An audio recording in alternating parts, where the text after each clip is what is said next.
the oldest potato companies in the U.S. Okay.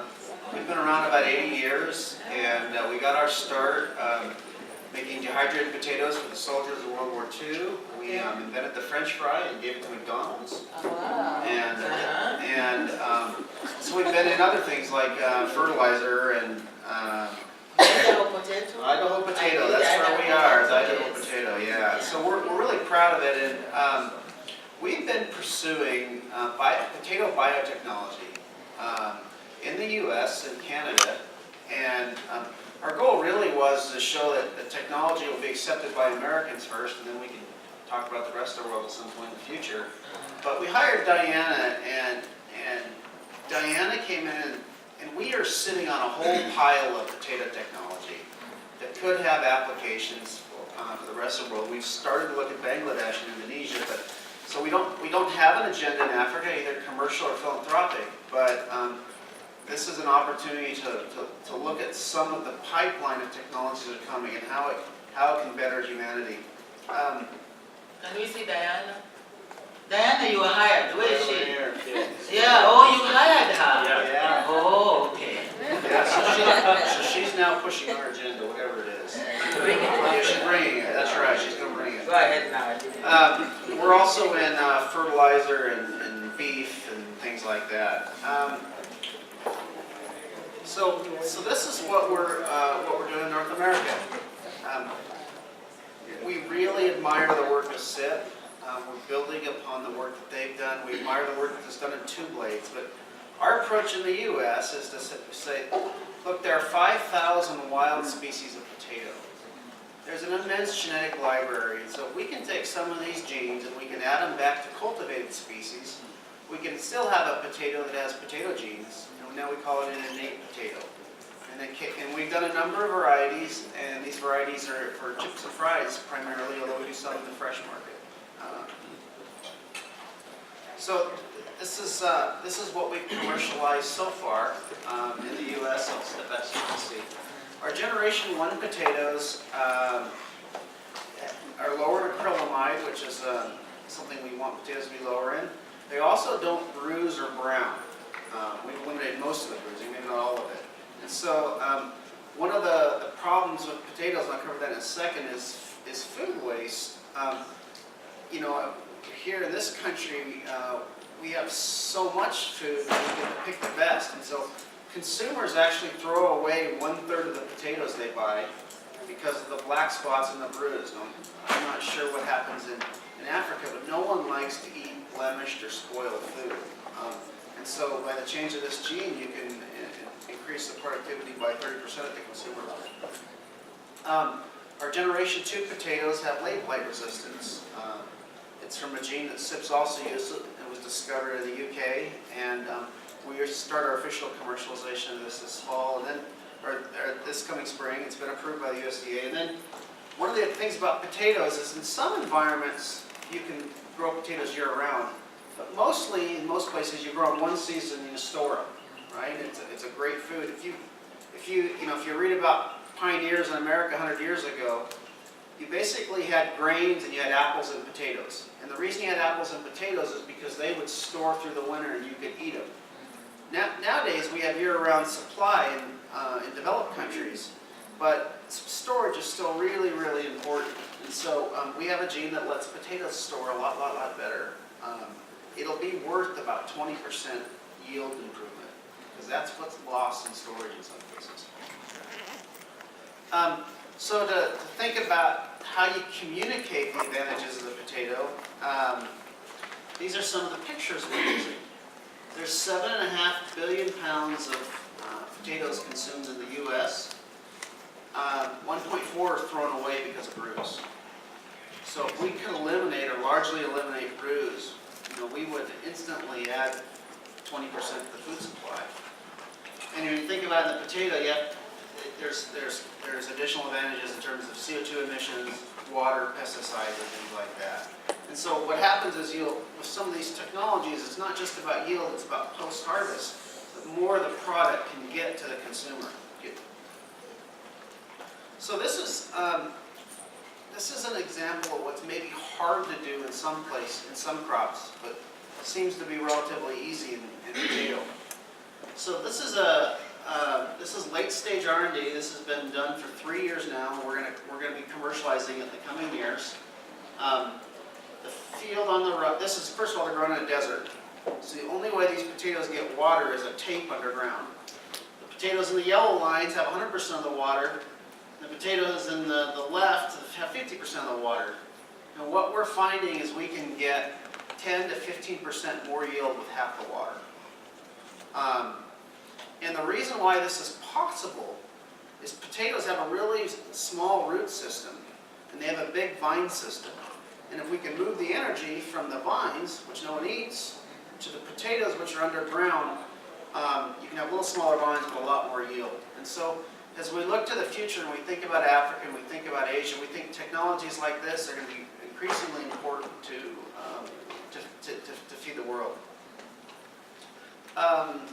I was heartened to hear the word about the sweet potato. I don't know if we've ever shared this publicly, but the Vinci is the #1 potato variety in Europe. We also eat it some in the U.S. We have technology where we can add vitamin A or beta carotene to potatoes.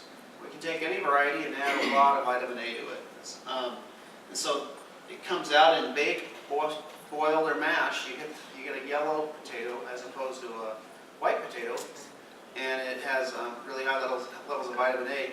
You know, we've had, the trick on this one was you can add vitamin A, but you always got lower yields. It took us a couple of years to figure out how to get the same yield. So we're pretty sure that this can be added to any potato variety and get the same yield that you would have started with. So we've sat on this for years and decided not to commercialize it in the U.S. I'm not sure if U.S. consumer will pay more. However, this is technology available that could be deployed, and Diana's trying to help us think through it, how to do that. We're partnering with the Michigan State to bring some of the potato biotechnology to Indonesia and Bangladesh. They've been a great partner. USAID is funding it, and we're focused on late blight. We've also focused on other potato diseases with institutions in the Netherlands and the UK. So I think the funding's there, at least it has been for USAID. The disease resistance there, potatoes is the 4th biggest food crop. It's a question of whether, is biotechnology going to be acceptable and how hard is it going to be? And what we tried to show, we've been on the market now 2 years in the U.S. It's in about 15% of the grocery stores, and so far we've been successful. It's in a lot of the potato chips we're eating now, and it's going to grow. And so, as this is accepted in the U.S., we hope this technology can move around the world. This is my last slide on potato production. It is true that North America is home of the French fry and home of the potato chip, but as you can see, Africa grows 3 times as many potatoes, if you think about volume, as North America does. If you look over the right, or lower right, the yields in Africa are 15 tons per hectare. The average yields in North America are 43 tons. In the areas that we have our factories, the yields are more like 80 tons. And so that gap, we can feed a lot more people if that gap would shrink. And the seed work that SIP is doing is an important part of that. But we think biotechnology could add quite a bit to increasing that gap and moving from sustenance farming to the chips and fries that most of the middle class wants to eat. And so we're excited. We think this is where the future is going, and we want to make you aware of that. Thank you very much.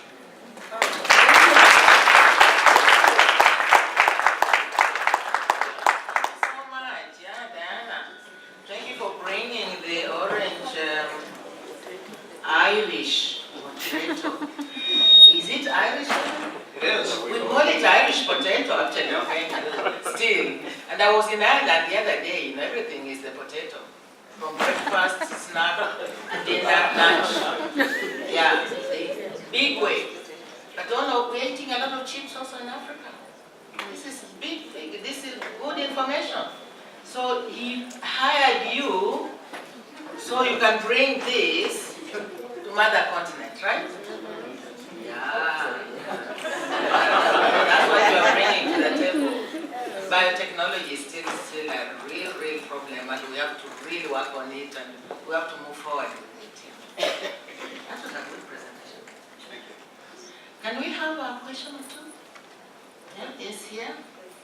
This is a matter of curiosity. Please wait. We're recording. And then tell us your name also. My name is Andrew Manu. Yeah, thank you, Andrew. Everybody needs to know you. Look over there so they know you. Yes, yeah. Maybe I should stand on the table. Yeah. Yes. This is just curious.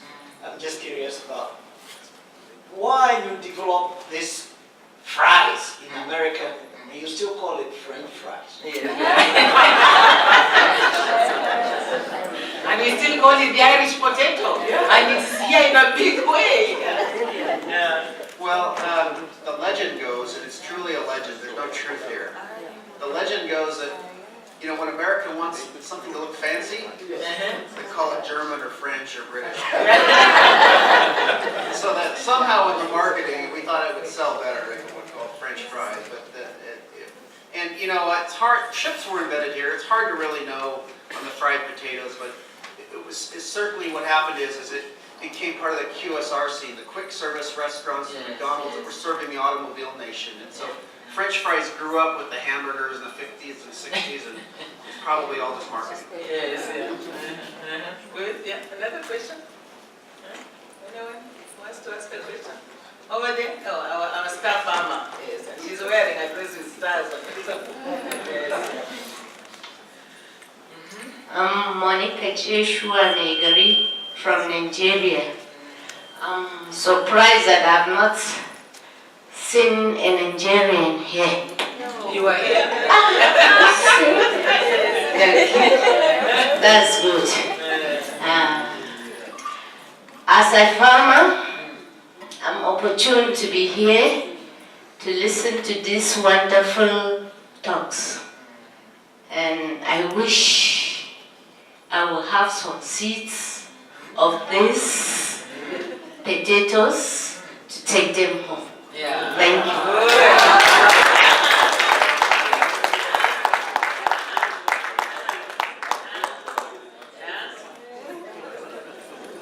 Monica, we can tell you, you are welcome first of all, and congratulations. We always have to ask ourselves, why are we doing what we're doing? All these scientists here, they do it for the farmer. But you see, there she is, reality check. Reality check. Firstly, we have been comparing Nigeria and Tanzania. She's asking where are her people here now, the ones she feeds, right? And then she wants a seed. And that was the same thing with the orange flakes sweet potato. I remember in Western Kenya, when I was trying to promote it, I said, but where's the seed? Where are the vines? All of a sudden there were no vines. Now there are too many vines. Yeah? Yeah, so who wants to say about the potato? The seeds. Well, Julia, you want to answer?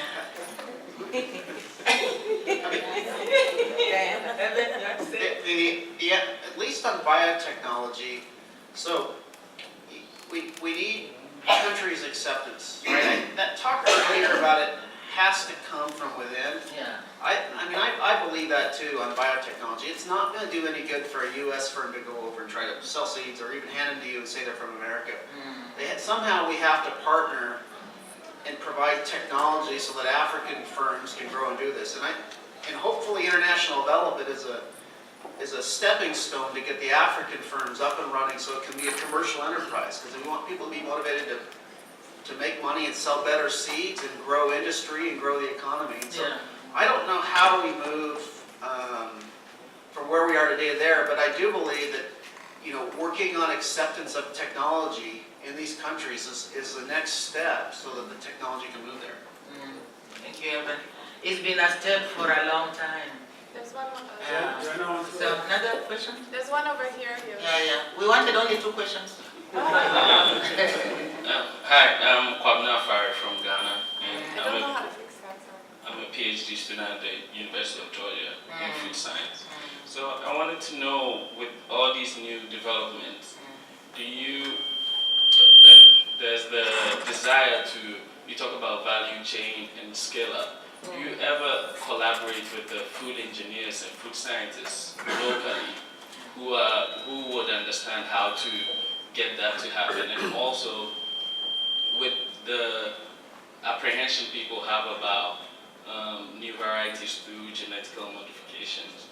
Do you experience some backlash from the farmers locally, or from governments, or maybe civil societies that spread these who fearmonger in these kind of things? So to answer that question, you know, it's unbelievable. There are 34 different ways to measure the quality of a French fry.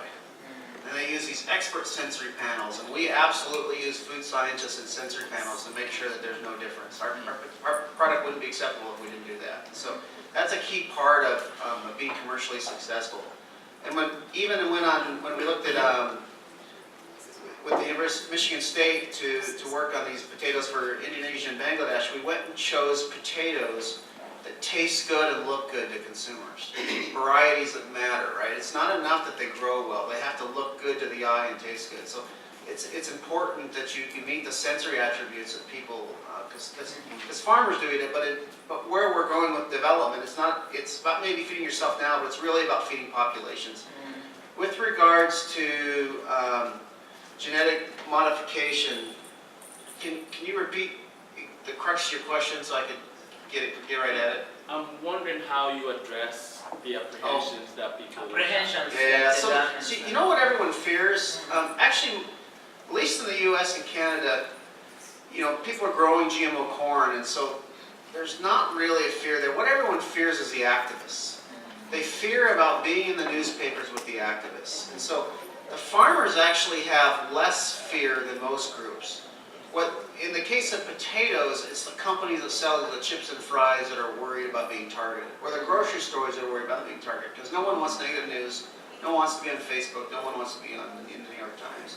And so the activists really hold a lot of sway, and until we as society can hold them accountable for perpetuating false science, it's going to be a problem. Now, in our case, I will say that we did a lot of research. And what we found is the story of potato genes and potato was acceptable to most consumers. Where GMO is not, the potato genes and potato is. And so that's why we tell the story. We talk about these are potato genes. They come from potatoes. You're not eating anything that's besides potato. And that seems to get a lot of the fear out of the way. And that was our approach. Yeah. The approach is so critical. Well, quickly, you want to add anything? Just to say that, yes, even for the International Potato Center, food sciences have become an integral part of the research program. Yes, yeah. It's really evolving quickly, because as you think value chains, then you need discipline that support you all along that value chain, and that is the way the centers are going. Yeah.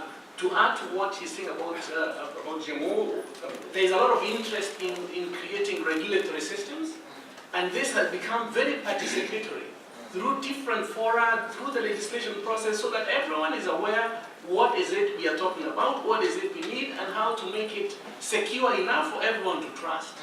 That's the way things are going. Professor, if I might add on to that, so I mean the issue of acceptance of GMOs, I would like to comment about the project run through NEPAD, the ABME project, that is helping different countries in formulating their biosafety regulations.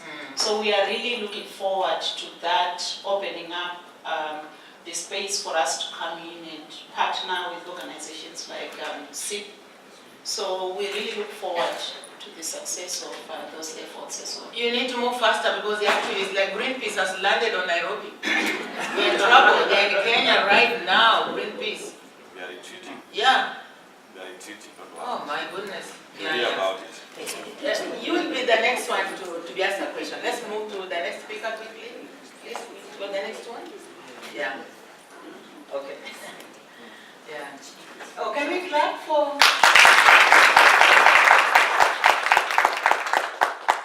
French fries of the Irish sweet potato landing on Africa?